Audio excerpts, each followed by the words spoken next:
Welcome to Leesburg Today's Daily Update for March 24th. I'm Samantha Bartram. The Loudoun County Sheriff's Office is asking for the public's help in apprehending a man accused of sexually assaulting a woman last Friday. The incident took place at approximately 2 a.m. Friday, March 18th, when the victim was walking across the parking lot of Finnegan's Bar and Grill at the Ashburn Plaza Shopping Center. She asked the driver of a black late 1990s model Jeep to use his cell phone to call for a ride home. After the victim voluntarily got in the Jeep, the suspect drove off and refused to let her leave. He then allegedly sexually assaulted the victim before releasing her. The suspect is described as being a white male in his early 30s with blonde hair, approximately 5 foot 10 inches tall, with a medium build, described as being fit. He is said to have a flat nose that is bent to his right. He also has a large mole or freckle on his neck, and his teeth were described as having gaps in them. At the time of the incident, he was wearing a gray hoodie-style sweatshirt with several knots in the drawstring. Anyone with information about the subject is asked to contact investigator Kay Lee of the Loudoun Sheriff's Office at 703-777-0475. Also in public safety news, the Loudoun County Sheriff's Office conducted a search this morning of a field near the apartment of a missing Ashburn woman in hopes of garnering more information on her whereabouts. 21-year-old Bethany Decker was last seen January 29th at her apartment on Orchard Grass Terrace. Her grandparents reported her as missing February 19th after they came to her apartment after several weeks without contact. Decker, who was 4 months pregnant at the time of her disappearance, was last seen by Ronald Loudoun, who the Sheriff's Office officials are calling a person of interest in the case. Loudoun was living with Decker, who is married and already the mother of one 17-month-old child by her husband Emil, a private with the Army National Guard currently serving in Afghanistan. Emil Decker was brought back to the U.S. and has been cooperating fully with the investigation. With no sign of foul play and no indication of where Bethany Decker might be, investigators are officially calling it a missing person case. Sheriff Steve Simpson noted the importance of time. Almost 2 months have passed since she was last seen. But normally, if someone doesn't want to be found, it normally does not go this long. That's why the longer this goes, obviously the more concern we have over the fact that there could be foul play involved in this.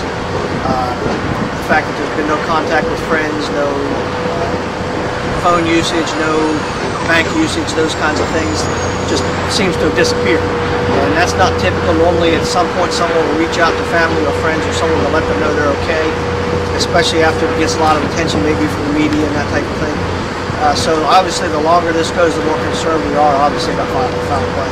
There was activity on Decker's Facebook page shortly after her disappearance, but the Sheriff's Office has not verified it was actually the 21-year-old using the account. Interviews with friends and family have indicated that things written on the page were not in keeping with Decker or her personality. Decker is described as being about 4 foot 11 inches tall, around 130 pounds, with brown hair and brown eyes.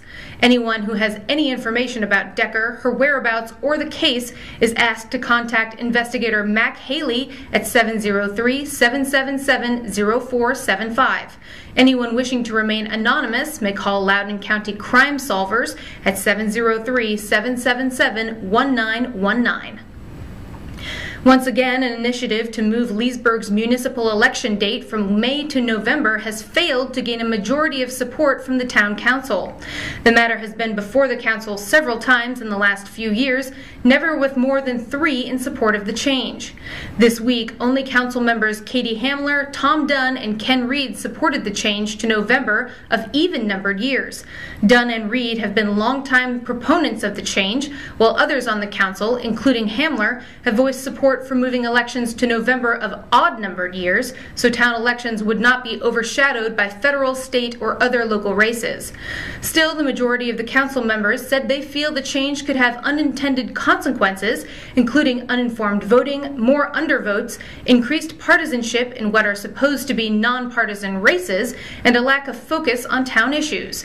Meanwhile, public support for the change has been apparent.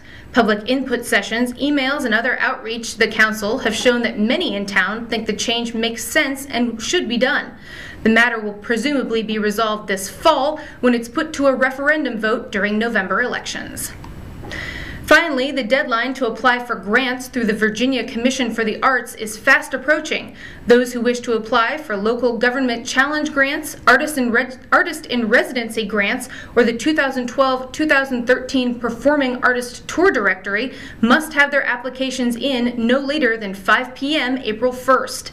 VCA supports the arts through funding from the Virginia General Assembly and the National Endowment for the Arts. It distributes grant awards to individual artists and other nonprofit organizations, including educational institutions, educators, and local governments.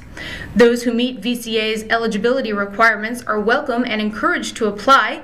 Detailed information on all the grant programs and application information is available at arts.virginia.gov or by calling 804-225-3132.